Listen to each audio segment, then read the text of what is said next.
আপনার মিনিস্ট্রি নিয়ে আপনি সবচেয়ে কম মনোযোগী। আপনি স্বরাষ্ট্র মন্ত্রণালয়ের দিকে মনোযোগ দেন।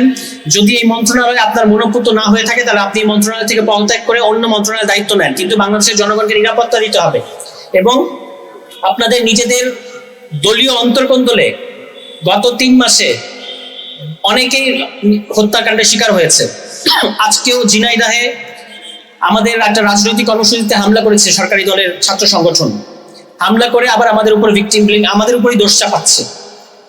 তো আমরা বিএনপি সরকারকে বলতে চাই যে আপনারা আগের মতো করে দেশ পরিচালনা করার চেষ্টা করবেন না।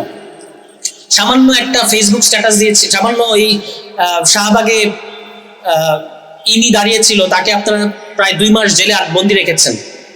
তারপরে আপনারা জানেন যে খোদ স্বরাষ্ট্রমন্ত্রীর এলাকায় কক্সবাজারে, যেখান দিয়ে বাংলাদেশের সমস্ত মাদক ঢোকে, এই এলাকায় একটা ফেসবুক পোস্টের কারণে, ফেসবুক পোস্টে হাহা রিয়াক্ট দেওয়ার কারণে এক মহিলাকে পিটিয়ে মেরে ফেলা হয়েছে স্বরাষ্ট্রমন্ত্রীর এলাকায়। এরপরে আর যে কোনো সভ্য দেশে নিজেই তো ক্ষমতা ছেড়ে দেওয়ার কথা, নিজেই তো দায়িত্ব ছেড়ে দেওয়ার কথা। আমরা আমাদের সংবিধান বিশেষজ্ঞ স্বরাষ্ট্রমন্ত্রীর প্রতি আহ্বান জানাবো, আপনার এই মন্ত্রণালয়ে মনোপুত হয় না, এটা আমরা বুঝতে পেরেছি।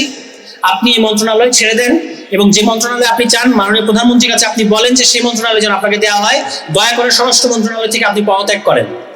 এবং আপনাদের এই দাবির সাথে আমি সংহতি জানাই এবং আমি আশা করব ঢাকার বাইরেও সারা দেশে বাংলাদেশের জনগণকে সংঘবদ্ধ করার মধ্য দিয়ে এই ধরনের ঘৃণ্য অপরাধ, খুন খারাপ বিষয়, আইন শৃঙ্খলা পরিস্থিতির অবনতির বিরুদ্ধে আপনাদের ধারাবাহিক অবস্থান থাকবে।